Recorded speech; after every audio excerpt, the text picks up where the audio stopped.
Hey everyone, it's me Alex and welcome to a brand new video. In this video I'm going to be showing you how to run a hard drive test on your DIRECTV HR44 receiver. So this is a DIRECTV HR44 receiver. I'm using two cameras, one for this camera to show you guys the TV screen and then my other camera down there to show you the buttons and everything you need to push to get into the testing screen.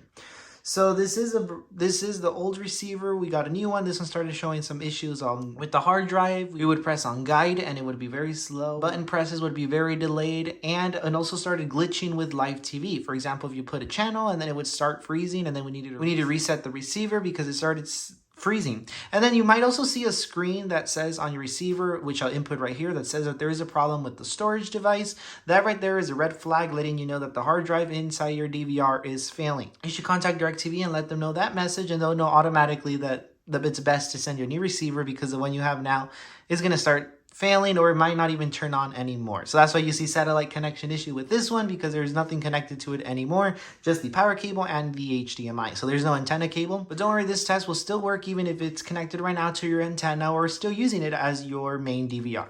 But before we get started, hi to anyone new here, my name is Alex Torres. I do helpful technology videos, so make sure that subscribe button, it's free and help my channel grow. Thank you. So let's get started with the video. So this right here is the DirecTV HR44.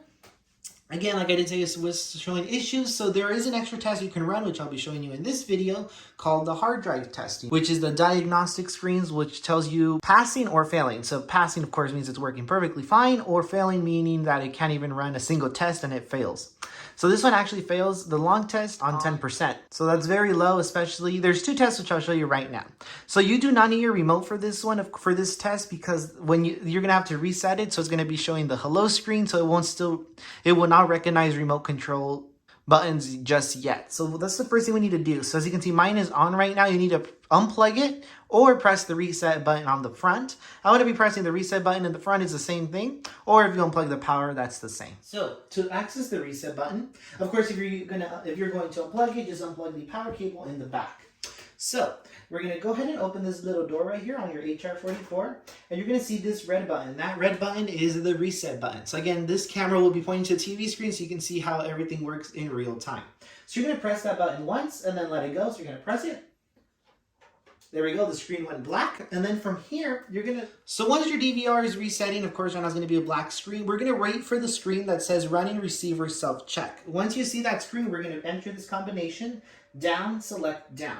And then it's going to say entering Diagnostics Mode. So I was going to take you to the hard drive test built in the receiver, but you have to do it when it shows that screen, because right now it's too soon. It's still not, so not this screen, but until it says running receiver self-check is when we'll put that combination. So again, down, select down, which is the next screen that shows up right there. So down, select down. And then as you can see, it says entering Diagnostics Mode.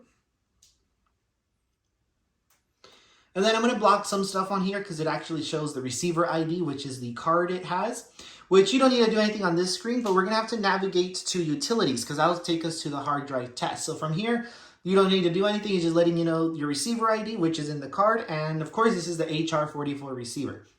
So then from here, you do not want to use the remote. You want to use the actual buttons on the receiver itself. So we're going to use the up arrow to navigate to utilities. So we're going to go up. And then we're going to press on the select button.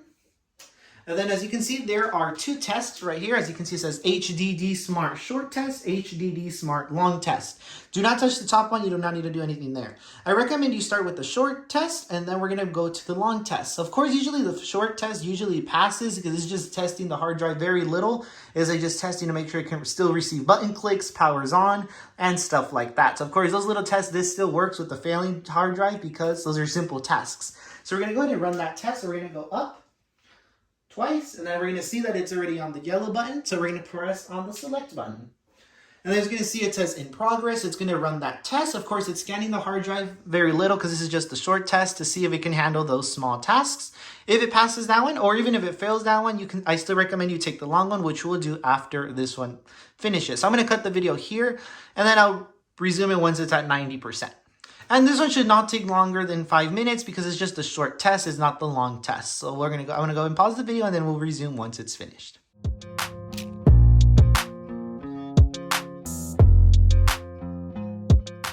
So there we go, we're at 90%, just 10 more % away to finish. And then the passing grade or failing grade will tell you right there. There we go, as you can see it says passed. So it passed the short test, but of course that does not mean your hard drive in the DVR is still 100% fine. Now I recommend you take the long test. So we're gonna go ahead and navigate to down. And we're going to press on select to run the long test. So this is a more in-depth test, meaning it runs the drive at a more deeper scan. It's running little, like very in detail buttons, stuff like that to make sure it works perfect. Of course, this one is a longer test. So if your DVR is 100% fine, it might take up to 30 minutes to an hour. But of course, if it's failing like mine, usually this one fails at 10% because of course the drive is bad already. So it can't even handle those simple mini long tests. So of course it'll say right here, passed or failed. So as you can see, it gets stuck because it can no longer run the test. But again, I'll pause the video until it shows the grade.